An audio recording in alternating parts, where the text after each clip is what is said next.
insane? Written by Guy de Maupassant. Am I insane or jealous?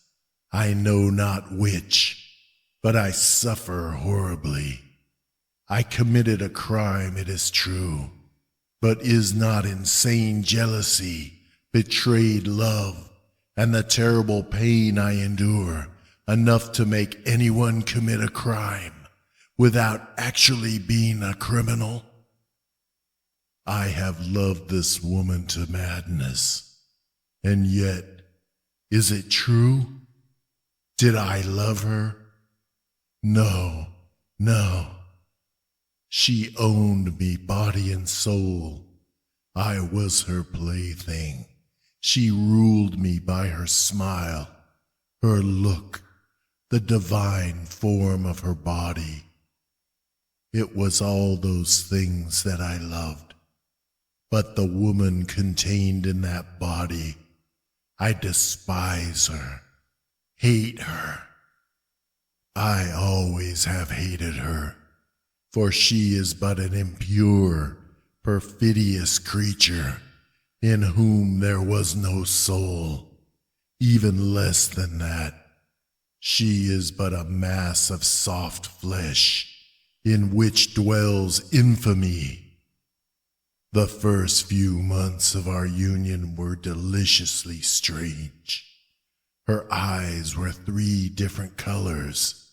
No, I am not insane. I swear they were.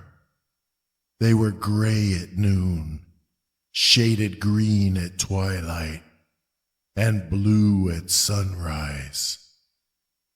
In moments of love, they were blue, the pupils dilated and nervous. Her lips trembled, and often the tip of her pink tongue could be seen as that of a reptile ready to hiss. When she raised her heavy lids, and I saw that ardent look, I shuddered, not only for the unceasing desire to possess her, but for the desire to kill this beast. When she walked across the room, each step resounded in my heart. When she disrobed and emerged infamous but radiant from the white mass of linen and lace, a sudden weakness seized me. My limbs gave way beneath me, and my chest heaved. I was faint, coward that I was. Each morning when she awakened, I waited for that first look, my heart filled with rage, hatred, and disdain for this beast whose slave I was. But when she fixed those limpid blue eyes on me, that languishing look showing traces of lassitude, it was like a burning, unquenchable fire within me, inciting me to passion. When she opened her eyes that day, I saw a dull, indifferent look, a look devoid of desire, and I knew then she was tired of me. I saw it, knew it, felt it right away that it was all over, and each hour and minute proved to me that I was right. When I beckoned her with my arms and lips, she shrank from me. "Leave me alone," she said. "You are horrid." Then I became suspicious, insanely jealous. But I am not insane. No, indeed. I watched her slyly. Not that she had betrayed me, but she was so cold that I knew another would soon take my place. At times she would say, "Men disgust me." Alas, it was too true. Then I became jealous of her indifference, of her thoughts, which I knew to be impure, and when she awakened sometimes with that same look of lassitude, I suffocated with anger and an irresistible desire to choke her and make her confess the shameful secrets of her heart took hold of me. Am I insane? No. One night, I saw that she was happy. I felt, in fact, I was convinced that a new passion ruled her. As of old, her eyes shone. She was feverish, and her whole self fluttered with love. I feigned ignorance, but I watched her closely. I discovered nothing. However, I waited a week, a month, almost a year. She was radiantly, ideally happy, as if soothed by some ephemeral caress. At last I guessed. No, I am not insane. I swear I am not. How can I explain this inconceivable, horrible thing? How can I make myself understood? This is how I guessed. She came in one night from a long ride on horseback and sank exhausted in a seat facing me. An unnatural flush tinted her cheeks, and her eyes, those eyes that I knew so well, had such a look in them. I was not mistaken. I had seen her look like that. She loved, but whom? What?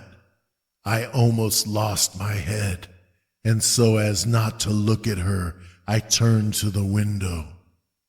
A valet was leading her horse to the stable, and she stood and watched him disappear. Then she fell asleep almost immediately. I thought and thought all night. My mind wandered through mysteries too deep to conceive. Who can fathom the perversity and strange caprices of a sensual woman? Every morning she rode madly through hills and dales, and each time she came back languid, exhausted. At last I understood.